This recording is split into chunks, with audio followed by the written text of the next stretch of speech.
found it. What took you so long?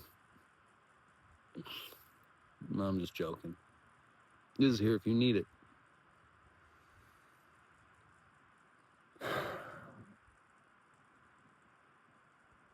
I was thinking about this idea of what's good for me, what's good for you, and how we decide just that.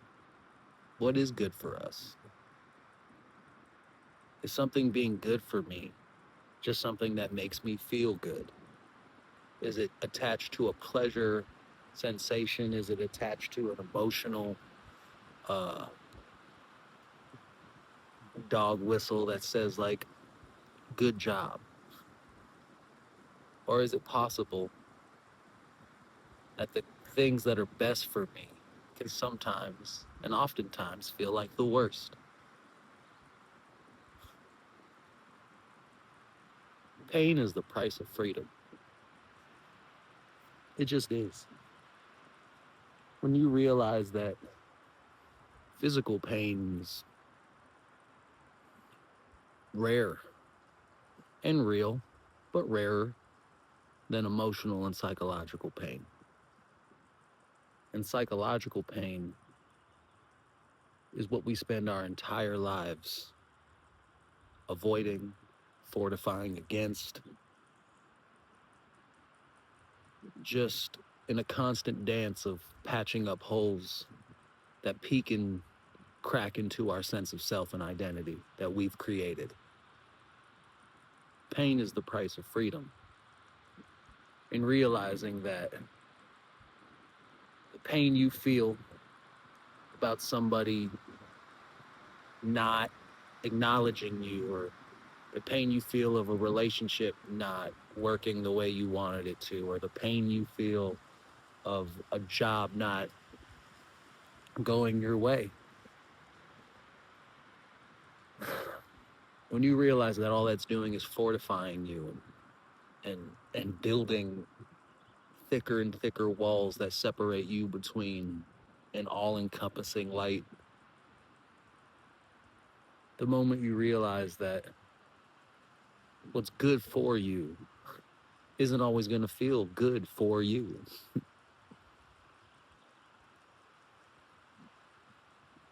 That mental pain, that pain inside your heart, that's just energy.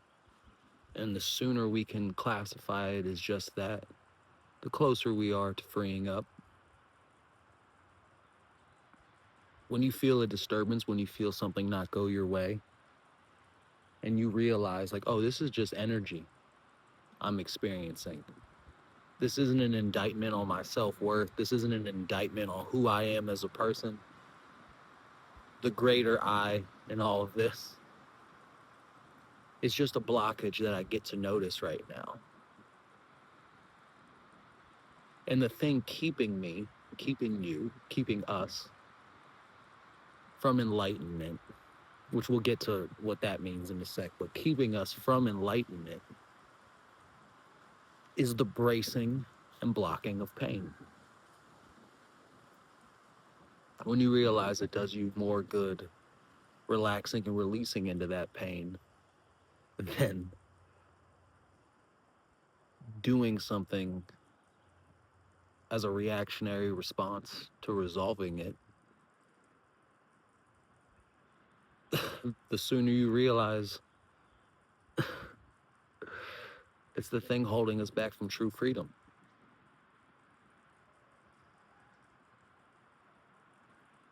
I feel like, especially in the West, especially out here, we view enlightenment as this woo-woo thing that's for the chosen few, if nobody at all.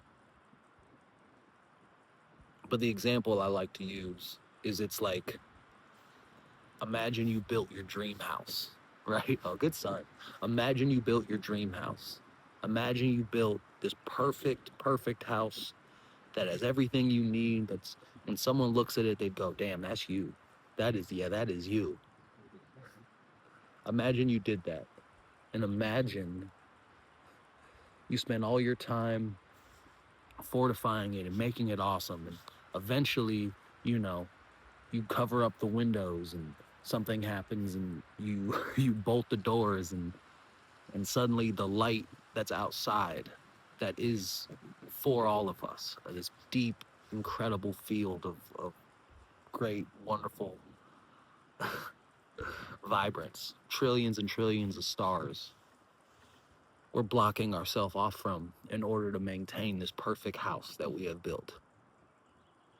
Eventually, you live in there for so long that you forget what the outside looks like because you're so worried about keeping it the way you want to keep it. Fast forward, eventually you realize that you're stuck. You're stuck inside here. And eventually there's no more light except for a few candles you can burn, and you grow to miss the light. Only by now you blocked off everything and don't realize that if you just open the front door, you'd be in the limitless expanse of it.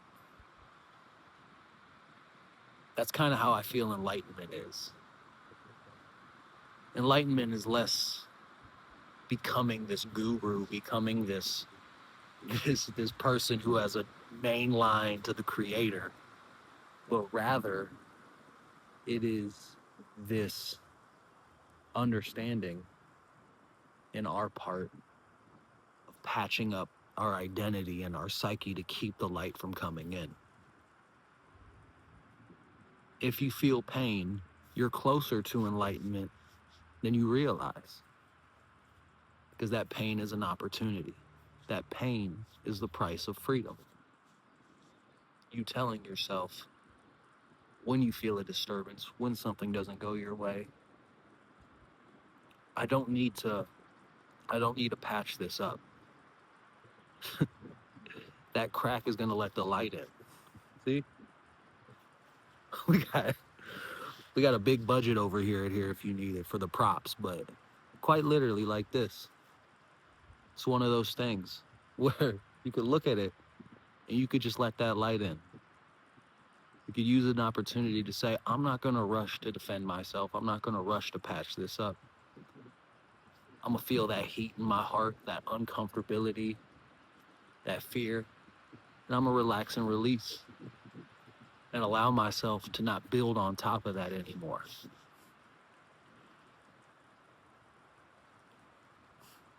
Good for you. Good for me. Good for us.